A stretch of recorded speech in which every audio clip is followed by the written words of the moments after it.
A viewer asked me to cover some of the withdrawal options that are available inside of Boldin.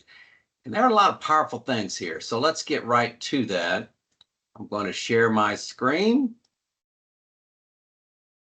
There we go. So you can see, and this is the same report I've used, or same scenario I've used several times. Okay. So high level, this person's Monte Carlo is 99%. It's actually a couple, so I apologize for saying that.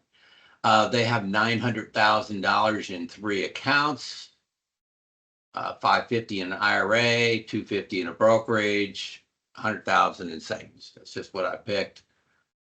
Homes paid off. Let's jump down to expenses. This is very typical for me, but I have baseline spending of $4,200 a month, unplanned expenses of $200 a month. This is like the dishwasher breaks and, different things around the house. Go-go spending is additional spending on hobbies, things you want to do, travel. I have $1,000 a month in there, and slow-go spending is $500 a month. Now, the slow-go starts at age 75 and goes to 80. The go-go spending starts now and goes to 75. So kind of trying to model what really happens. Also have some one-time expenses in here. Got a big Alaska trip, a new roof, kitchen remodel, new car, HVAC. Okay, replacement, trying to model what's going to happen. Then we're going to jump into money flows. I'm going to jump down here to the bottom first and talk about Roth conversions. This is not a Roth video, but I did go into the Roth Explorer and optimized on the 12% bracket, fully converting them. So it tells me exactly how much to make each year, $23,087 in, what's that, this 2027. So this person is making some Roth conversions, but I want to draw your attention to, first of all, withdrawal strategy. Okay, I'm going to move that down. You've got some options here based on spending needs. This is what I do. I put in the base spending, the go-go, the slow-go, the one-time, all those things. I put those in. Those are based on spending needs. And you hover over this I, and it kind of details what should go in there. You can do fixed percentage, and I made a previous video on this. You can go into fixed percentage and what percentage you want to do. A fixed 4% withdrawal starting when. Okay, you can change that number, that fixed spending, but I don't want to do that. They also have this max spending, and this is just kind of for fun. What's the maximum I could spend every month and end up with $0 when the second spouse goes to the grave? Yeah, max spending. It's kind of a fun thing to look at, but I don't use it. So based on spending needs is what I'm going to have here. I silence my phone here. Sorry about that. So that's spending needs. Also, you can go into withdraw order. Okay, let's customize that.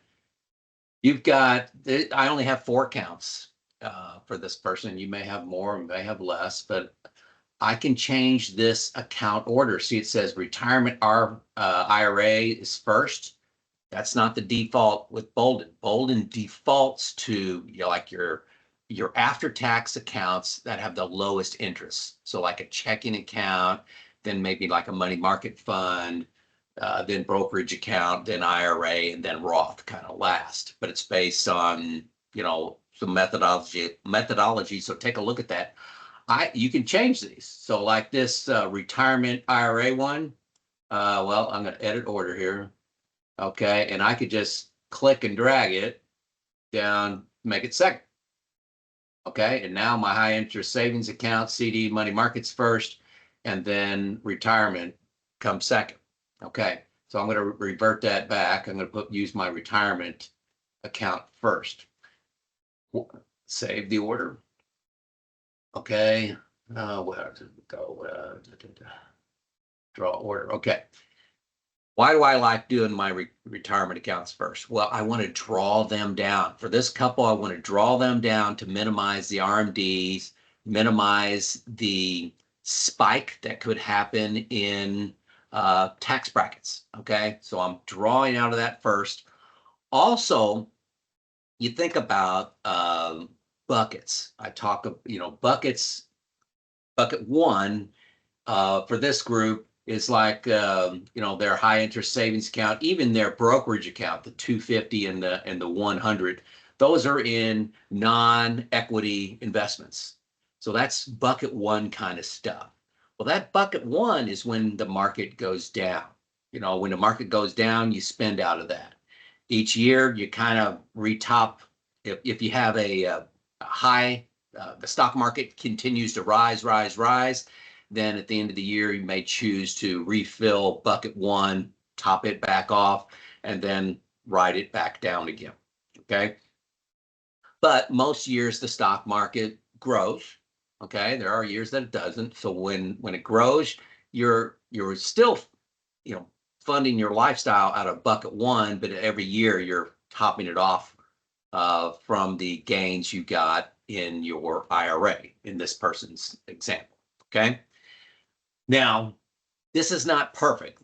Whenever there's a down year, say a down year of 20%, it's still going to pull out of that IRA. I don't like how the software models that. Actually, New Retirement is working on a rebalancing feature.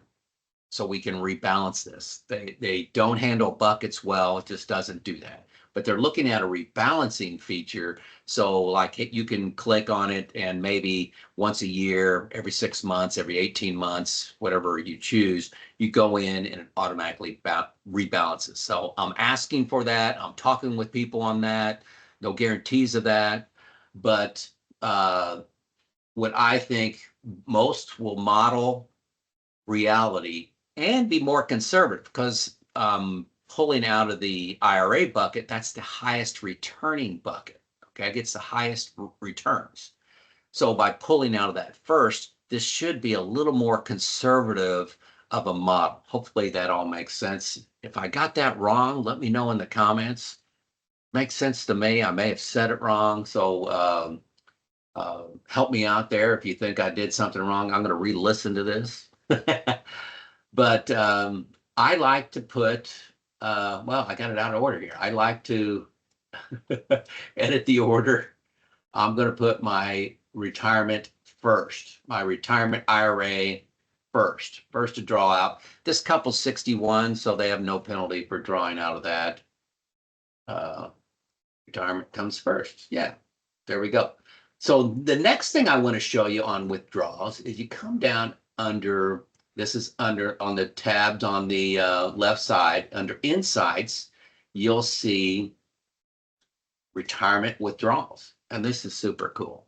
So this says I'm withdrawing based on my spending needs. That means I got it right. This is my annual average withdrawal rate of 3.3, which, yeah, hey, man, great. But look what's happening for this couple. This is the withdrawal rate. They're retiring and not taking Social Security till they're 67. So somewhere right out here at 67, you can see their withdrawal rate jumps down to 3. But they got a lot of things going on here. They're living off, not making any money. They have some Roth conversions in there and actually some one-time expenses going in inside of here. They're actually pulling over 15, almost 16% in this 1 year. And you may go, oh my gosh, oh my gosh. But look how it levels out. Heck, it goes down pretty low. The actual, well, let's go down to scroll down here. You can see the actual year, the withdrawal amount, the withdrawal rate, how much of that is taxes, how much of that is your savings balance with those two. So that goes every year through mortality, right? So let's come back up here. Also under this withdrawal analysis, you can hit the actual amount and it goes by year. So here's what we need to take out. 96,000 in this year. There's a one-time expense of $15,000 coming out of the IRA. Nothing there. There's a one-time 15,000 coming out of the IRA that year. So you just see all the one-time expenses are coming out. Got the IRA Roth conversions coming out here in the first 5 or 6 years. This year, okay, in 2034, when I'm 70, or this person's 70, he's got a $60,000. That's a new automobile, automobile replacement. So very cool. You can actually see the withdrawal rate by year. And one of the things I want to point out, notice this isn't 4%. You know, like I said, I've had an earlier video on that. If you just simply pull out 4% every year, that won't apply to this person and what they want to do. They're pulling out a lot more early and a lot less later. When their Social Security kicks in, because they're delaying to 67, it covers the vast majority of their expenses. They did a lot of Roth conversions up here, so they have very little RMD action going on here. And this couple, that's a 99% probability of success. Did you think that would be possible? 99% probability of success, and they're pulling out 10, 10, 11,